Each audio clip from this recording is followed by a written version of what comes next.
Hello everybody, and welcome to the, sort of weekly share for the Zera Shimshon. I know it's been a long time. It's now Yud Beis Shvat Tafshin Pei Aleph. As some of you might know, I have been engaged in moving to Eretz Yisrael, and here I am in my new office. It's a little echoey, but you'll have to forgive me.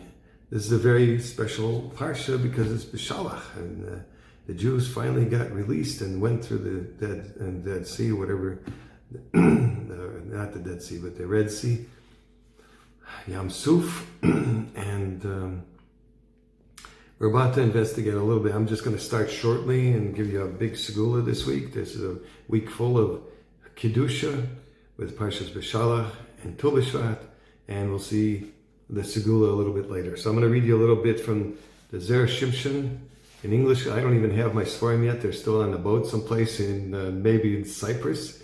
They're due to get here, some to port in about the first week of February. So I'm hoping to have them soon. As Hashem, I'll have all the books. Now, this is I'm reading from the English because I don't even have the Hebrew.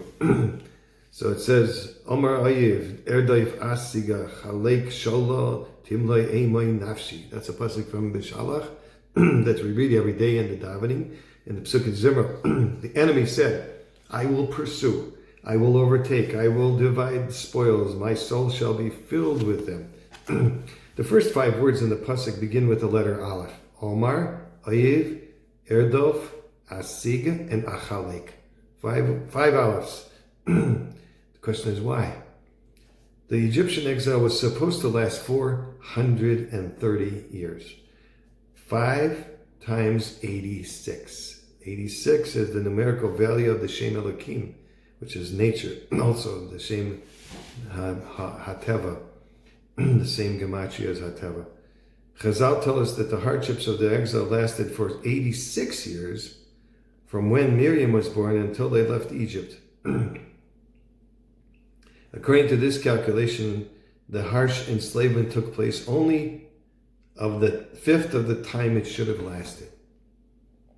We find a similar idea expressed in the Sefer Toras Chaim, which states that the reason for Bnei Yisrael were subjected to 4 additional exiles after their brutal time in Egypt was because they needed to finish the 4 parts of suffering they had been spared while in Egypt. Why they didn't fulfill their debt while still in Egypt? Hashem saw that the Jewish people had already sunk to the 49th level of impurity, of defilement. And he knew that if they would be left there any longer, there wouldn't be any Jewish nation to redeem. He therefore rescued them with haste. But the reality was that they never finished the exile, and the debt remained. It's possible, suggests the Zera Shimshon, that our obligation to consume 4 kazesim of matzah on Seder night for the mitzvahs of Hamoitzi and Achilas Matzah and Kairech and Afi Kaimen are due to the fact that Hashem hastened the end of the exile, shortening it by 4 parts. The 4 pieces of matzah that we eat hint at the 4 parts of the exile that we were spared by leaving early. A moment in time when we were hurried into the wilderness so rapidly that our dough didn't even have time to rise. Paroi felt the same way. He convincing himself that his extended and illogical war with the Jews was not over yet. Since Bnei Yisrael were missing 4 of their 5 parts of the Golus and couldn't possibly be redeemed, he was therefore confident that he was going to corner them by the sea and bring them back. This is what the 5 Alephs are coming to signify. The 5 portions of Galus. The numerical value of Hashem's name Elokim multiplied 5 times. And the fact that 4 of those portions are still lacking when the Jews were redeemed. Okay, that's the end of the Zera Shimshon for this week. I hope you're inspired, but I'm missing the segula. There is no segula in this week's parsha, except there's a major segula from the Menachem Mendel of Riminov, Zecher Tzaddik V'Kadosh Baruch Hu, that on Parshas Beshalach on Tuesday, which is tomorrow. There's Hashem.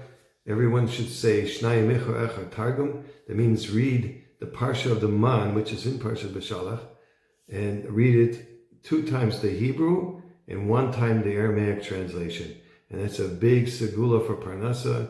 You can look online. There's a special prayer to say before and after saying the Parshas Aman. Some say it every day. But this is a once-a-year opportunity to help with your Parnasa. So everybody should be matzliach in the segula and hatzlacha rabba, have a good tavach and a good Tu B'Shvat and a good tavach.